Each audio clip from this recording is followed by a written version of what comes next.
Hi, folks, and good morning from Germany, wherever you are. Hope you can hear me and you can see slides. This webinar is about automated driving and safety guidance. And you see in the subheadline lots of ISO standards playing a role here, and even that is the goal of the webinar, to provide a kind of guidance, or you can call it a framework of how to deal with all these standards, dealing with safety and even a little bit cybersecurity. How we can deal with that in terms of assuring um, state-of-the-art engineering of automated driving functionality on cars. So before we come to the details and all the important stuff, a few things in advance. I see already there are some communication ongoing on the chat. Yes. So if you have some trouble to hear somebody or to see slides, some technical issue, please write your issues and questions into the chat window. This is directly linked to our host, who will try to help you out with some tips and tricks how you get that whole webinar running on your side. There's always something not working that is typically not on our side. It's typically somewhere between us, the server, and your client, of course. So yeah, but typically we find solutions. So put everything in there. If you have questions concerning the content, then put it in the Q&A window. So this is the window I will have my eyes on, trying to keep my at least one eye on, because I also have to present a little bit. So today I am alone, so there's no supporting colleagues next to me is answering those questions in parallel to the webinar. So it's all done by myself. So you have to be patient. So write in your questions. I will try to give some answers to some questions I think fit to the content of what I'm talking about, and what I cannot answer during my presentation, I will do it afterwards. So please stay patient. I will answer every question of people who are still in the chat after this webinar.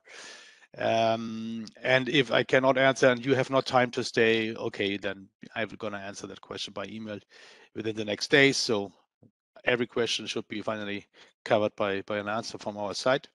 Not to forget that, to introduce myself, my name is Arnulf Braatz. I'm one of the managers here at Vector Consulting Services, leading the team of safety and even a few security experts. The other guy on that slide you see, it's Abhishek Nilugal. He is in my team, but unfortunately he's sick today, so he cannot be here on the webinar. So again, it is all done by myself. I hope that works. Yeah, so far the organizational stuff, I hope everything works on your side.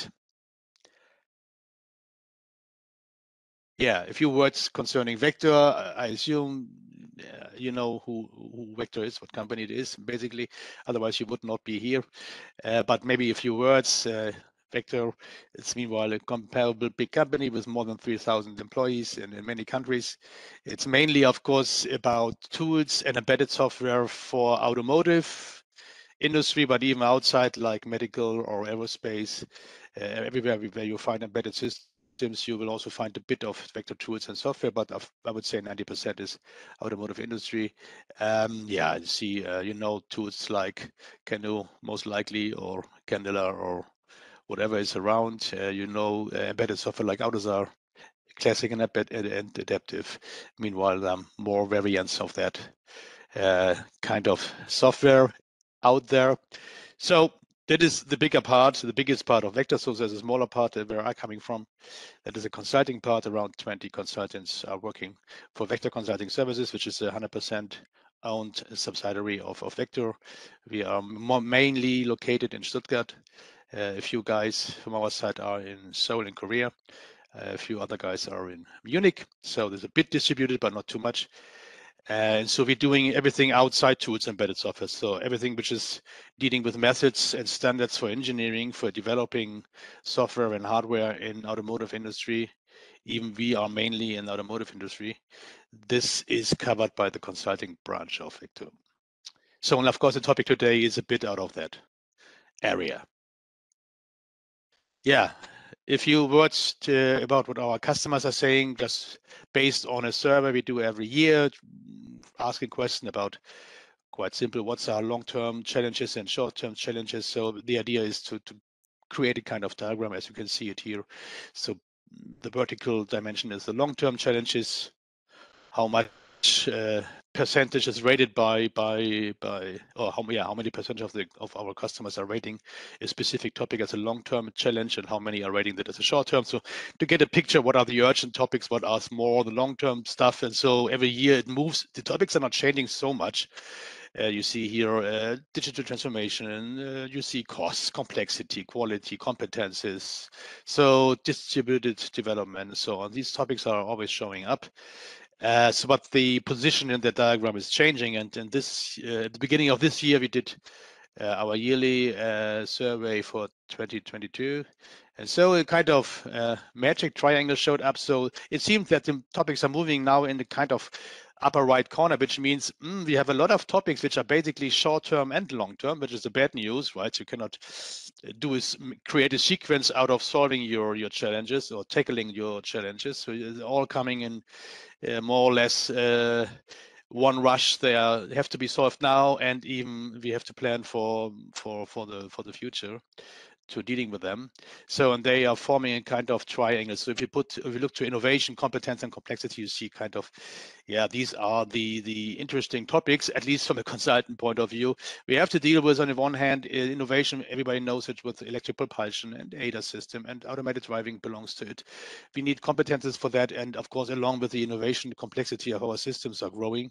So how we bring that together, of course, that is a kind of you can just optimize in one or the other direction. You cannot be optimal in all the direction of the triangle. So you need innovation. You have natural lack of competences, and that brings us to a kind of cost complexity trap. So, and everybody has to find his way through that optimization process. So that is a very general statement about mainly, again, the automotive industry where we are.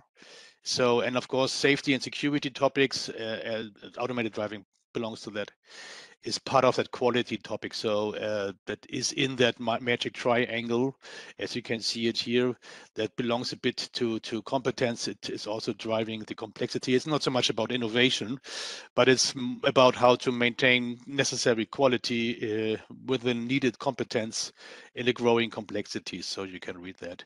So safety and security at all is part of that triangle of challenges.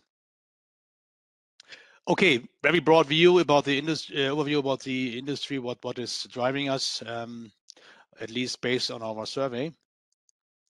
So coming to our topic, automated driving. So a bit kind of teaser up front.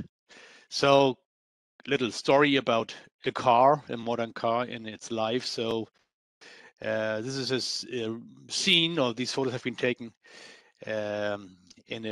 from a real car in a real situation in a real country, which is India. I think it's Bangalore.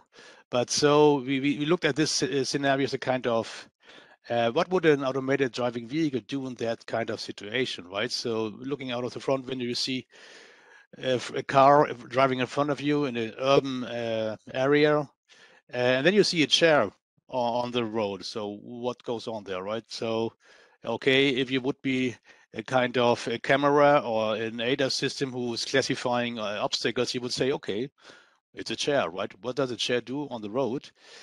No idea. It's a bit strange. If you come closer, you just follow the car. It's driving in front of you, so not knowing what to do. And finally, you see, okay, there is a reason that the chair is on the road, because there's a big hole. I don't know, construction place or earthquake, I have no idea. Big hole on the road, and really big one. So just drive over it would not be possible. So good idea to have just followed the car in front of you without knowing what's going on. So by doing this, that car successfully drove along around that hole in the road. So That is just one example, of course. Many of these maybe less dramatic situations can occur in a car's life and driving situations. So, but more and more ADAS systems and automatic driving systems have to deal with these edge cases, so it's called, so very extraordinary situations, driving scenarios, but which are really hard to be foreseen for somebody who's developing such kind of EE systems. So that is just an example to show, okay, that is kind of appetizer why automated driving is a difficult task, right? And so not so easy to foresee everything which needs to be considered. If we look at this more systematically, so what could happen in terms of scenarios to a vehicle? So there are quite easy scenarios in terms of unwanted scenarios, something which we would call unreliable scenarios. So the car just stands still, break some failure in the ECU, or the battery voltage drops, or whatever happens inside the car, there's a failure and the car stops or is not fully available, it's slow or whatever. So more or less a more simple idea would be the car just stops along the road and we cannot drive further. That is not dangerous typically, but that is very annoying for somebody who's sitting in the car, right? So what is more dangerous, of course, that is the unsafe scenario where kind of similar fault, whatever, occurs, but the car is not just stopping, the car is overlooking. For instance, a pedestrian is crossing the road, and so the car is bumping into the person and harms that person. That is the essential of the idea of safety, to avoid that, of course, to avoid that kind of hazard. So if that happens, this is an unsafe scenario, and more upcoming. We will just a bit touch that because it's outside the safety topic, but you cannot talk about safety if you could not talk about security. So even that is meanwhile possible, that whatever kind of scenario you could create by an attack. So means a person is sitting in front of his laptop or whatever and is attacking a fleet of cars or your car, and it creates some kind of internal faults or creates some kinds of unsafe scenarios, or it's just stealing data, right? So this is also something in terms of scenarios we don't want to have. So these are unwanted scenarios. And so how we can do this? So luckily, if you put all these scenarios together, right, we have lots of standards written for that, should help us to avoid these scenarios during development, right? So the most easy is about talking about the unreliable scenarios. That is a traditional view of the automotive industry. So standards like SPICE or IATF are written for that, to deliver quality electronics and software in cars so that they are becoming more reliable, which always means we cannot 100% avoid unwanted scenarios in no way at all, but we can reduce the occurrence of these unreliable or unsecure, unsafe scenarios to a level of that it is below the acceptable level of risk, that a typical definition we find in all the standards. So there's no 100% and a solution, or no 0% solution, so never occurring. It is so seldom that we can live with that. That is also true for the unsafe scenarios. So at the interface between unreliable and unsafe, we have functional safety, where the ISO 26262 standard is written for, one of the famous and big standards. This is about internal faults which could occur and creating an unsafe scenario. So that is the overlapping between unreliable and unsafe. But there are also unsafe scenarios without any internal fault. So you can bump into a person because your sensor has the wrong measuring angle, or has a short range to detect an obstacle in time. That is not a fault. That is something what they call functional insufficiency. So even that leads to the same unsafe scenario. And there's another standard written for that, comparable new. The newest version, the final version now, came up this year. They published it this year, a few months ago. This is the ISO 21448, the SOTA standard. So we have at least two standards for safety. Of course, we have even one for security, the 21434. Even security, we will come to that later on, it can create unsafe scenarios, right? So attacker can create a kind of behavior on the car, which is the same as we know it from functional safety and SOTIF, unfortunately. So there's no safety without cybersecurity protection. But there's also some other cybersecurity in terms of stealing data and stuff like that, which is not so much in the safety area, or it's just causing unreliable scenarios. That is all covered by 21434. We will not dig too much into that standard, but it belongs to the picture of safety. Yeah, that's the good news. We have lots of standards, maybe too many, but we have standards which should help us as a guidance through that area of how we avoid unwanted scenarios for automated driving. And of course, for non-automated driving, these standards are also applicable for lower levels of automation in vehicles. So what they are doing, or what they are telling us, very much summarized, because again, functional safety ISO 262 is, for instance, a 1,000 pages standard, so a lot of things in there, methods and requirements. So, but what's the essential idea in ISO 262? That is to avoid or detect at least systematic or random faults, so faults in software and hardware which are systematically created or filled in during development, let's say, and then are random faults occurring over time.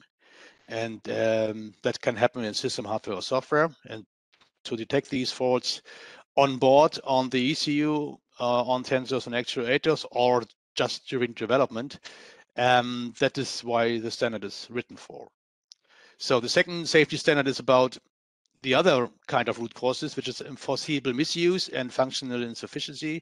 So wrong design, let's say, in terms of sensors, actuators, or ECUs, more on the system level, not so much in hardware and software. So it's the overall design of the EE systems, as long as it's dealing with safety.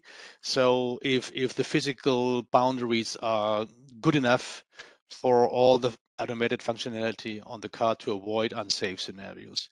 And even the people are put into that standard.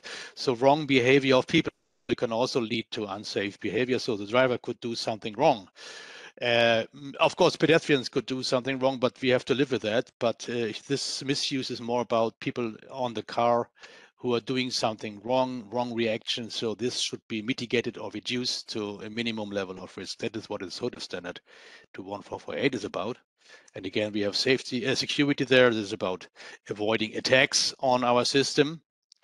And we have to bring that all together in one development process. So here the risk-based approach is essentially a development process. So you could show it as a V-cycle or as a 3-pillar approach, as you can see it here, consisting out of requirements, design, and verification. So that is however you show that. So that's a generic idea of a development process. And this development process is now developing one or many functions in the EE system, which have to be finally safe and secure by regarding and considering these standards. That's a basic idea of how these standards are related together or how they are working together. Of course, all these 3 standards have to be integrated in a process within the company. So they are not by nature integrated. That is still work for the process experts to bring it together for one risk-based approach in a company. So far, so good. So now we have another standard, which is the ISO/TR 4804. Why we have that, I will come in on the next slide to that. So there's still a gap concerning these 3 existing standards. That TR standard is not a formal standard. So TR stands for technical report. And that means it's more informal, but it's going to be, it turns in the next year into a standard, then it will turn its name also to ISO TS, technical specification. So, that is so far just a report is just gathering best practices from the industry concerning how to make an automated driving system. That's how they call the EE system is responsible for automated driving, the ADS, how to make it safe and secure. So what they said is we will not replace these 3 existing standards, ISO 262, 21448, and even 21434. They will still remain, they will still be valid. We will put them together in one risk balancing approach. And to do this, first thing we do is providing some principles, so high-level requirements. What has to be fulfilled by a function, by an automated driving function, to be safe and secure. So the picture they have, that's a very high-level picture out of this technical report. It's not so much about methods provided there as we know it from the other standards, so that is not needed because that is already written in the other standards. It is more to provide a kind of framework to tie these standards together. And this is a kind of, you can see, I can see the kind of V-cycle left side. You see safety by design. That's the left side of the V-cycle. Right side, verification, validation. That's the right side of the V-cycle. So they have a few methods on the right side. On the left side, there is not so much provided in terms of methods. They provide other things like, again, the principles, high-level requirements. They provide something like capabilities, driving capabilities, kind of high-level architecture. This is then implemented by high-level architectural elements, which are forming a generic architecture. And that is a nice thing in this technical report, that is not overwriting the methods and goals of the other standards. It is more providing technical solutions on a comparable high level, kind of blueprints for architectures, EE architectures for ADS. So that is really nice, but that is not provided by the other standards. So that is really completing somehow. Gaps are left out by the other standards. And yeah, still, of course, for someone who has to practice, it's still a challenge to bring now a fourth kind of standard together with the other existing three, right? So from the process side, it's still a tremendous piece of work, but the idea is clear and good. To fill a gap it's left by the other big standards, and to bring these three standards together on one high-level page. Yeah, and of course the message was already sent that we cannot talk about safe because that's the main goal, but to be safe we always have to consider secure, right? That is also a message of the ISO TR 4804. You have to you have to assure protect your functions against cybersecurity attacks. Otherwise, you cannot be safe. That is a kind of essential message from that standard.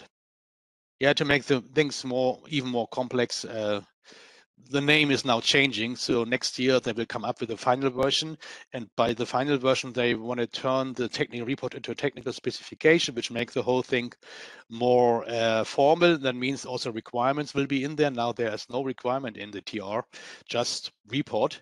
The TS will contain some requirements, and it will also change its numbers. So it will then be 5083. So it's really hard to track that change. The numbers are randomly taken, so there's no meaning behind it. So yeah, so if you want to keep track on what's gonna happen to that ISO TR standard, you have to live with the fact that the name is totally changing next year, but the content will not totally change. So it's just that it's more formal now. Okay. Yeah, to summarize a bit what we heard so far, so ISO TR 4804 and the TS will do the same thing. It tries to bring all these three big safety and security standards together in one risk-based approach without overwriting these standards, without providing more methods. So if you know functional safety, then you know that there's a HARA as a risk analysis method. Even in SOTIF, there's a special SOTIF HARA. In cybersecurity, there's a TARA, another method. So lots of methods for doing the risk-based approach. They are not overwritten, right? They are coming together in one big approach. And so the merging point is not the method side. The merging point is the architecture side. So again, tying these three standards together in one approach, that is a definition of what is a safe and secure function in a vehicle, or more precisely within the ADS. And if you look again to the standards, then we see for level 1 and 2 automation, this is what we know from standard ADAS systems like emergency braking assistance or adaptive cruise control and all these features. This is all level 1, 2 automation, traditional ADAS. There we are very good or prepared for applying these standards, because all these standards have goals for have to be achieved. They're providing methods. ISO 262 is providing more methods than the other standards. So on the technical solution side, again, functional safety provides lots of examples how to implement functional safety. It's not so much provided by the other standard, but we can live with that. So for level 1 and 2, it's nice.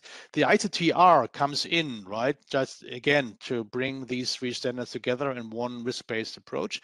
But between the lines, you find also the statements, the other standards not so much talking about higher levels of automation. So we need more inputs there, and that means basically on the technical side. So that is where the ISO TR is very strong. It provides no process requirements, no methods, not too many, just on the testing side. So it is more, yeah, it's strong on the technical side, providing a kind of generic architecture we will see in a few minutes. So that is how it complements the other standards. So it integrates and also complements. And the basic idea again is, from ISO TR 4804 point of view, not more methods, not more goals. That's for level 3 and 4. We need more technical solution on a high level to bring existing concepts of functional safety, SOTIF, and cybersecurity together.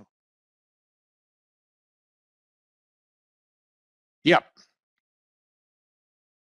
This is so far the concept of the ISO TR integration approach. So now we are moving toward the main topic of that. Let's call it the standard. It is a technical report, but we can treat it as a standard. So what is provided? So again, safe and secure function is the goal. If we now look to something like, we want to have a secure and safe ASIL-D, which is a term out of functional safety, means highest integrity. We want to have that all fulfilled for all standards. CAL means cybersecurity assurance level. So highest level for safety and security should be assured for that function. What needs to be done on the technical side? On the method side, we have just to fulfill the standards, what's written there. On the technical side, let's say for level 1 and 2, it's comparable clear. You may know these kind of mechanisms coming in by safety. So to make a function a safe function, you need maybe some E2E protection. Means signals have to be protected against bit flips or EMC impact. So the inputs are plausibility checked by whatever kinds of algorithms. The outputs are range checked before they are consumed by other functions. So the software, let's say, is observed and monitored by program flow monitoring, and the watchdog is looking to the time frames, have to be assured. And if something is not working, then we have to reach a safe state, and we have to also monitor our hardware from the software point of view. So if there is a failure occurring, like with lockstep calls or memory protection and all these things. So that is all known and mostly also written in the ISO 262 standard. It also contributes to SOTIF. There's not too much added by SOTIF.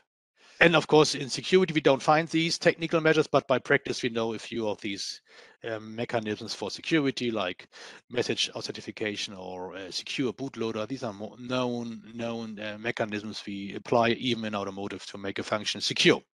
So looks all good, right? So we are good prepared for, even on the technical side, for level 1 and 2 automation.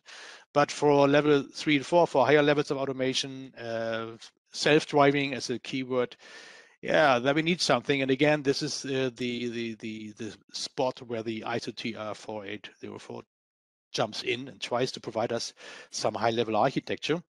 Of course, it's not the one and only technical solution. Don't expect that the software architecture comes out of that, but it will be a functional architecture is coming out of that. So how does that look like?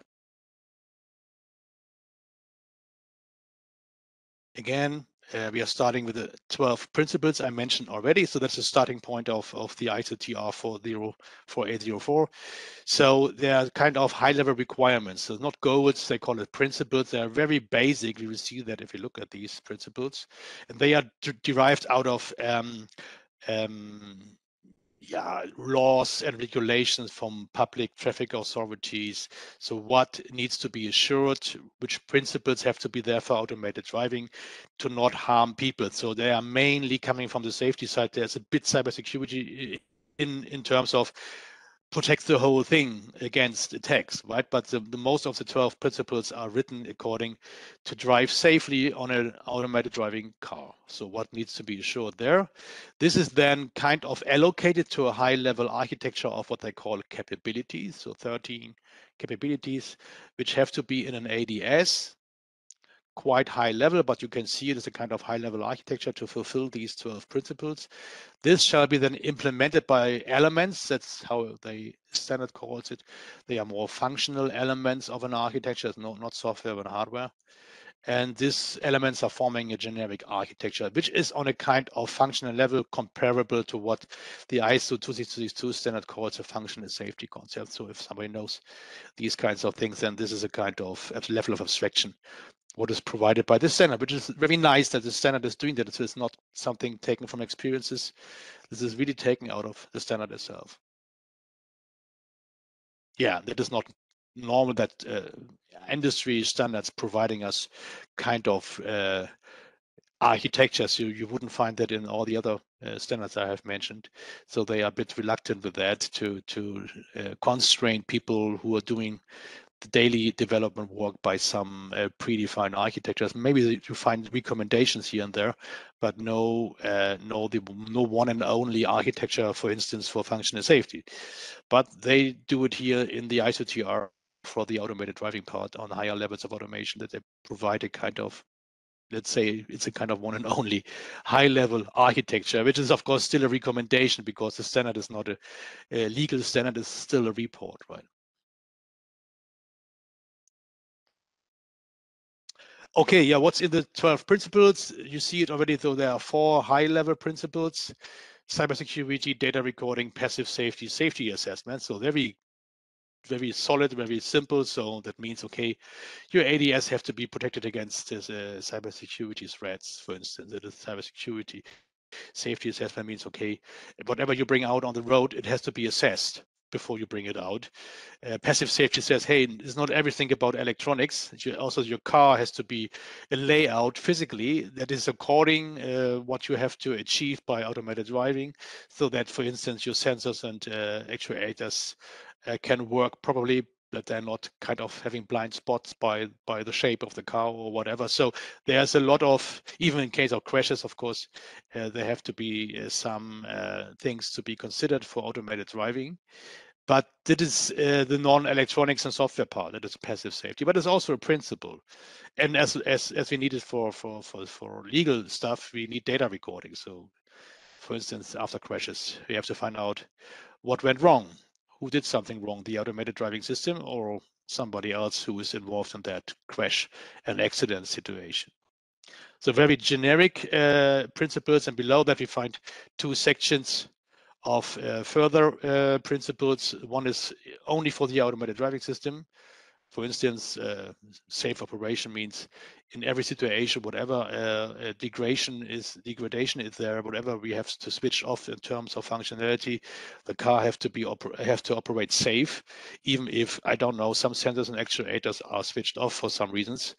We have to have a safety layer. That is kind of what we would call today part of the vehicle OS. So the AVADS has to recognize internally if there is a fault occurring. So is a sensor is not bringing the right data, or actuator is not reacting appropriately. So then we have to react on that. We have to detect it first, and then we have to react on it.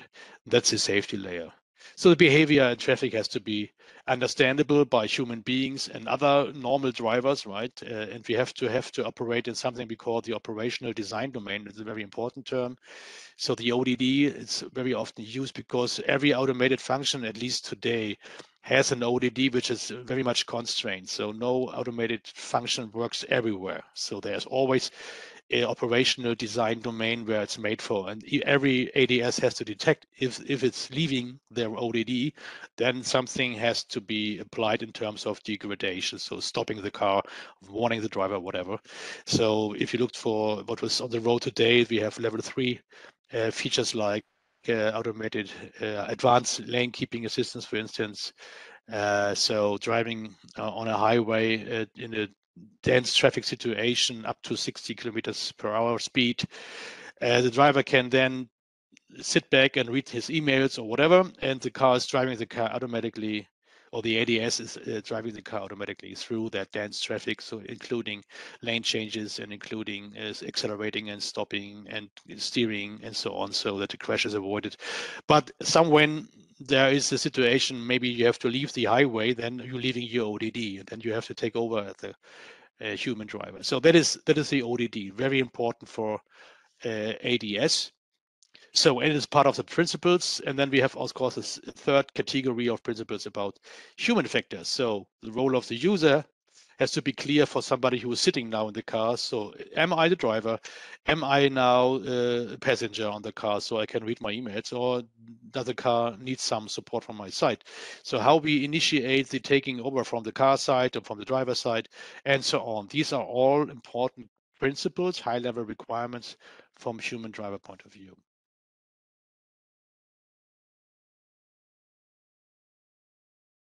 Yeah, that is the requirement side. So I've promised you even the kind of high-level architecture that starts with the capabilities, which are ordered in that traditional way of sense, plan, and act. So on the sensing side, we have whatever sensor data are fusion to one big picture about what goes on outside, static objects, dynamic objects, my location of the car. That is the sensing side. In the middle, we have the planning. So now I have to create a driving plan. So what is the movement of the car? What shall it be? And then we give that plan to the acting side, which then creates out of that plan a kind of steering commands and accelerating and braking commands, and even communication to the outside by turn indicators or whatever. So these are what you see here. The green boxes are the capabilities, the 7 capabilities of sense, plan, and act concerning automated driving, which are all fail safe. So they can be also switched off in case there's an internal fault, for instance, and have to be switched off, or whatever the reason. Might also be external impact by weather conditions, that maybe the perceiving of objects is limited, and so then I have to switch off this one, and still in that degraded fashion, I have to maintain a safe operation. So below that, we have the fail degraded capabilities, which are all dealing with the degradation of the overall ADS. So the most important one is the FT6 at the top. So perform the ODD function adaptation. So when we are inside ODD, we might need some adaptations in terms of we have switched off some functionalities. So maybe I have to reduce speed then inside ODD, or I'm leaving ODD. Even that is an adaptation. So might mean that the whole car is stopped by the system because outside ODD, automated driving is not possible.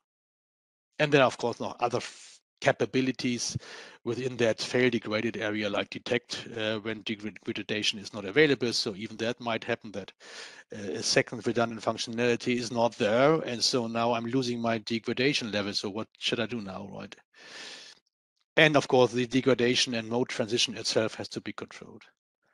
So that is all a kind of high-level architecture. Now the simple thing is, every engineer has in his mind, I have my principles, which are requirements. I have my capabilities, which are kind of very high-level architecture. I bring them together in a kind of metrics. So I allocate my principles to some of these capabilities, and exactly that is happening in the standards. So here a few more information about what's inside these capabilities. So for instance, determine location, right? So where I am. So that is important to know if I'm still inside ODD, right? But it's also important to know, am I still inside my lane on the highway, right? And yeah, you see, these are just examples what goes on in these capabilities. So again, comparable, high level, and non-technical. So let's bring us together the pictures we have created so far, the principles with the capabilities. So it's just an excerpt here from the fail-safe capabilities.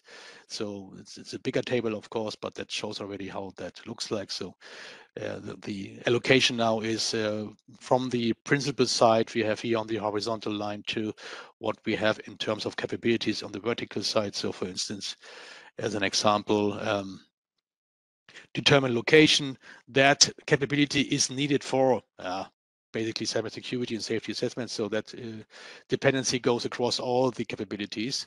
That is because these principles are very generic, but more specific, it's on the second group of automated driving system that we find, for instance, that determine location is a capability we need for determine if we are still in ODD, and that means we need this information to also create a vehicle behavior in traffic, which is according to the rules, right? For knowing that, we have to know, are we in an urban area? Are we on the highway? Are we on the left lane of a highway or the right lane or whatever? So that is important information to behave according traffic routes. So we have to read that table. So that's nice. So it's all provided by the standard. So it is all nothing we have to do. That helps to understand the principles, of course, but it's still not a technical architecture. Still, we miss a little bit for at least a functional architecture. That is then the next level. So if you look into these capabilities, so for each capability, there is a kind of refined picture behind, a refined architectural picture behind. No refinement of the on the requirement side. So if you now look into one example, which is determine location, then we see another picture behind it, this one. So now it becomes a bit more technical, which is, for instance, yeah, very beginning here, environment perception sensors. We have different kinds of sensors now, right? Priori perception sensors, ego motion sensors. Basically, we have a sensor fusion in the middle, which is a well-known term, right? So many environment perception sensors like radar, lidar, ultrasonic have to be measured, and the data have to put into one picture. That is done by sensor fusion to reflect then the environment of the vehicle. So I don't want to know the distance is measured by an ultrasonic sensor, and then I want to know the radar positions or what the radar has measured. So I want to put it together. So all the information are forming a picture of static and dynamic objects around my car in a certain range. And that is done by sensor fusion and is then provided for the localization, because the localization now gets also the mapping information from our navigation map, which is the a priori perception sensor. So they put it all together to get the full picture where I am, right? So the simple statement capability of determine location is not too easy, right? Because it contains lots of real life information in addition to static, more map-based informations, and of course some physical information about movement of my car, current speed, current steering angle, and all these things, which is all put together to answer simple questions where I am, because the answer to the question where I am is a bit more complex than just a coordinate or whatever. So there's more input. I'm on the highway on the right lane. There's one car behind me with a distance of 20 meters, and behind me there's another car, and there's a traffic sign on the right side coming up, and so on and so on. But it is all part of that localization as a static picture per time frame where I am. So you see this kind of refined architecture. You see here now for that one example, determine location. This is now forming, if you put all these refined architectures, because behind each dark green block, there's that light green block, there's at least one further refinement level behind it. So all these refined architectures, they are forming an overall functional architecture, which is really, fulfills the idea of a functional architecture. It's not just blocks, it's also inputs and outputs shown, kind of high level description of data flowing out and flowing in. So that is comparable, detailed, if you keep in mind that this is a standard, right? It's not a kind of teaching book or whatever. So it is a standard, international standard. So it goes very far, but it's needed because exactly that is the merging point. If you think about higher level of automated driving for all the known big standards, it is not about methods so much. It is more about how we technically enable automated driving and then applying all these standards based on that architecture. That is still the essential idea how ISO TR 4804 wants to bring together the big standards for automated driving. Yeah, again, behind environment perception, there's different sensors behind behind priori perception sensors is map information, ego motion, and so on.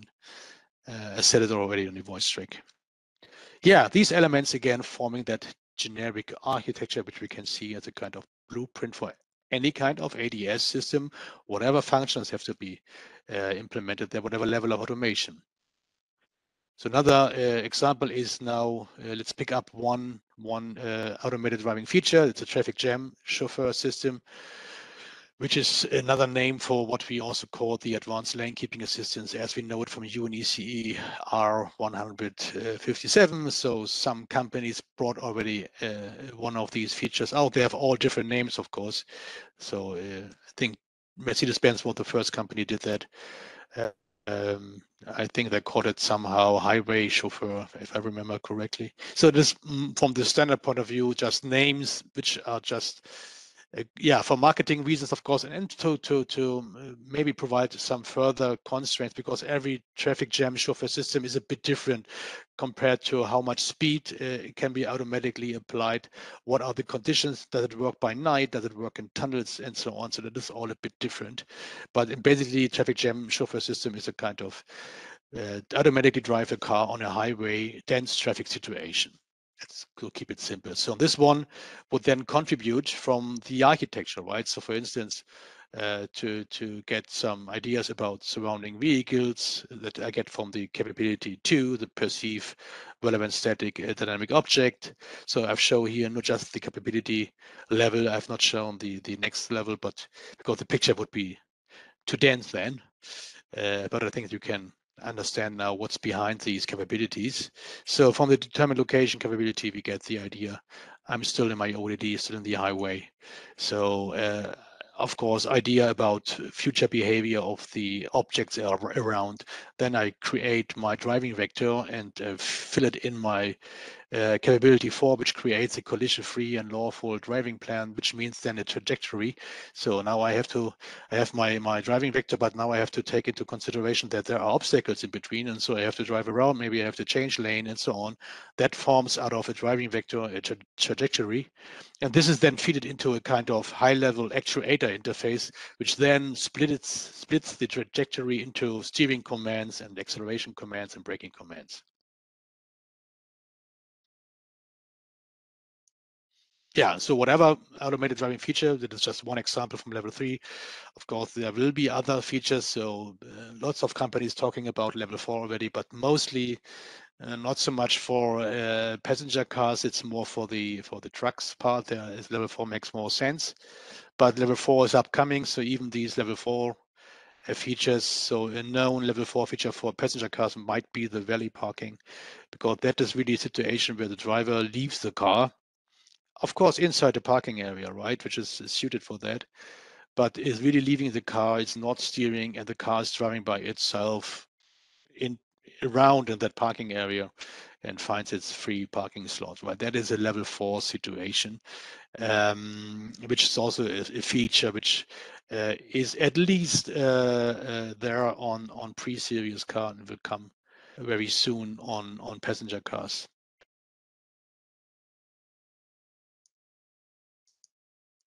Yeah, this was the main part of how ISO TR 4804 can serve as a framework, as a merging point for all the big safety and also security standards like functional safety, SOTIF, and cybersecurity, these big ISO standards behind it. And that is a more or less technical merging, not so much a method merging. Nevertheless, of course, merging the big standards into the concept of ISO TR 4804 means, of course, also to merge the process requirements into one development process that is cannot be separated from that. But that is not written by that ISO TR standard. That is more on the technical side.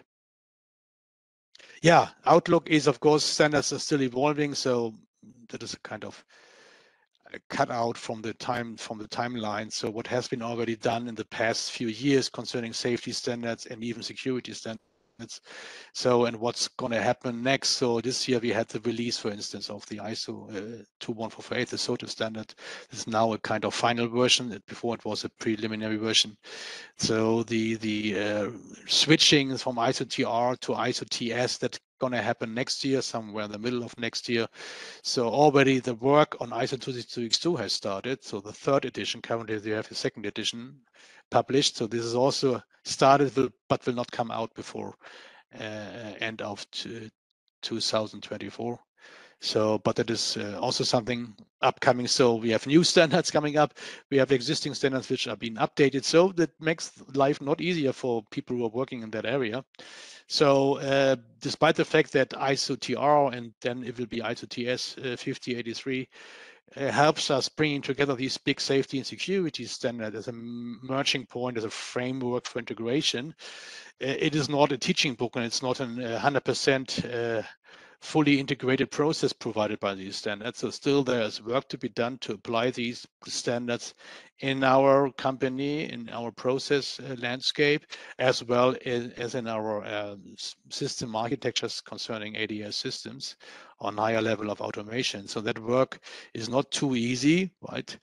Without these ISO TR or ISO TS, it would be even more difficult. It is just a bit easier, a little bit easier then, but it's still not quite, you just need to copy and paste it out of the standards. It's not that far driven, and cannot be, because still we talk about standards. So yeah, that is our business as consultants, of course, to provide support and help here for companies who want to develop safe and secure functions, not only in the higher levels of automation. I think we have the same, we have a kind of, not the same, but we have a kind of even complex task on lower levels of automation. If we have to develop more classic functions, safe and secure, even that is not simply because same standards, ISO 26262, 21434, and 21448 have to be integrated there. So that is not too easy. So that is also something we are providing support as consultants there. Even, of course, we keep our eyes on further evolvements of standards, no doubt about that. Yeah, in addition to that, dependability is a term I have not much explained during the course of this webinar, but that is the new term coming up, because it is a kind of replacement of safe and secure.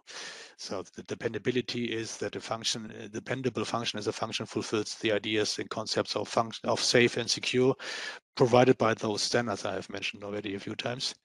So yeah, that should make that term a bit easier, but of course it's again a new term comes in.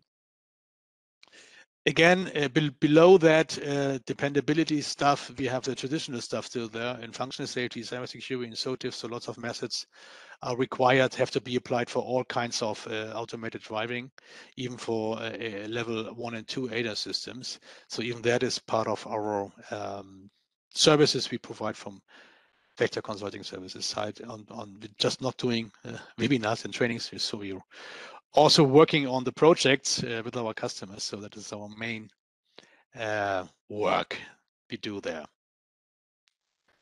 Okay, what's left? A bit outlook from what is also provided from Vector side concerning webinars. So today we had the automated driving webinar. So there are more webinars upcoming in the area of safety and security, more from other areas at Vector. So for the tool areas, for instance, we have here webinar upcoming on the 15th of November concerning continuous integration in the area of functional safety, how Vector tools can support there. Even we have about the embedded software, some webinars concerning functional safety, because yeah, even the embedded part has to deal with these requirements, as we have seen in this webinar, right? So how to ensure that all these safety mechanisms are implemented on the AUTOSAR basic software side.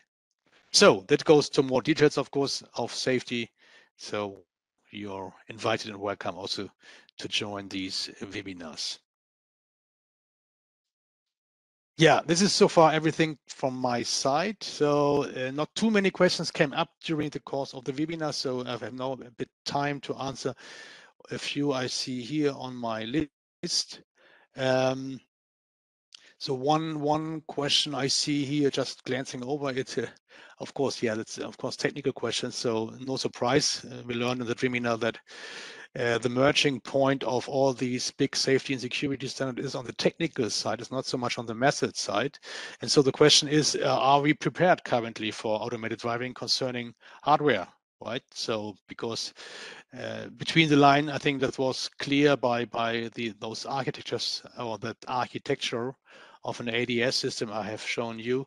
Lots of data, right? If we talk about sensor fusion, lots of data flowing into the ADS or the traditional EE system and have to be processed by sensors, by ECUs, and finally also on actuator side by correct commands and behaviors. So are we prepared for that from the hardware side? Yeah, yes and no, right? Because we are now in a transition phase of that we leaving the traditional area of classic ECUs with classic microcontrollers. Even domain and zone controllers are more microcontroller based hardware platforms. They are more seen as process nodes for kind of pre-processing, let's say. So what we need, of course, it's some main processing nodes, which are called HPCs, typically high performance computers. And there we talk about non-traditional microcontrollers. So we talk about microprocessors coming today from a few companies. NVIDIA, right, is also mentioned here in that question. NVIDIA has provided a kind of platform, the Orion platform with a few chips with high computational power, but also Samsung is providing an SoC. Mostly we are talking about SoC there containing ARM cores and some of course memory and flash and whatever, but also other big semiconductor companies like Qualcomm providing more and more such kind of high performance SoCs, which are not traditional controllers, so they don't have CAN interfaces typically, or I don't know, FlexRay and so on. So they are connected by Ethernet. They have lots of memory, lots of cores, ARM cores on it. So they are working with other operating systems like maybe including hypervisors, QNX, together with Auto's Adaptive, and I don't know, maybe also Android is on it and Linux and so on. So different new world we are entering there, very much apart from that traditional ECU world. So if we are prepared, that is now a question what kind of application you want to run on it. So I see that we will be prepared for whatever we bring on the car. There will be a platform, otherwise that feature will not be provided. That is a simple answer, right? But we are on a ramping up situation that we ramp up these high performance computers. We have just started it, let's say, and we will further ramp it on because more and more semiconductor companies jumping on that train want to be provider for the automotive industry, because by all these trends, including automated driving, many companies see a chance there to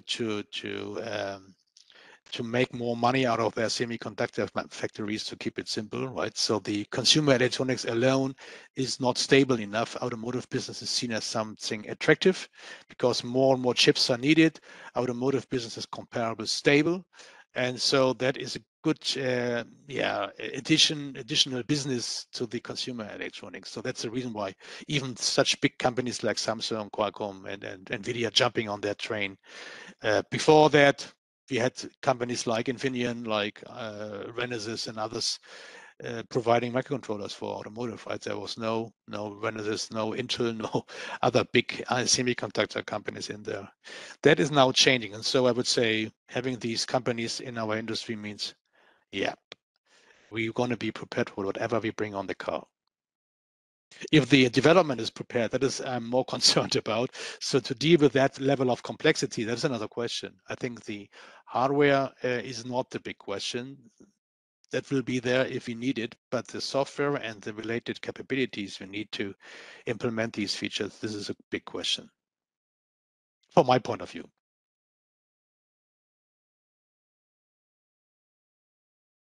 Yeah. Yeah, another question is about how all these standards are now, will all these standards merge together in one big standard? Simple answer, I don't think so. Don't forget, standards are not teaching books, are not checklists, right? So nobody would sit down to rewrite ISO 26262 just to integrate it to some other standards. That work would be too big for without any need for those who are writing standards, because it's not about to make a standard easy to understand. It's more to agree on kind of international understanding of certain concepts of safety and security. And if they have been written down, they will not be rewritten just to make them better to read or nicer to be integrated. So that work has still to be done by those who are writing processes and companies. So there will be no big safety and security standard is including everything. I think the size itself would also speak against it, right? It's too big. So everybody who is writing standards is happy to have these standards already out. They will never go back and rewrite them in a kind of integrated fashion. Okay, that's what I see so far. Sure. Thank you for your patience and for your attendance. Of course, I will stay a few more minutes. If there are more questions after this webinar, I will answer these questions again.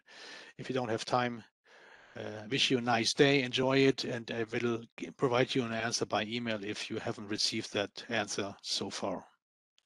So wish you a good day wherever you are, and hope to see you again soon, somewhere on your site, let's say, or somewhere in another webinar.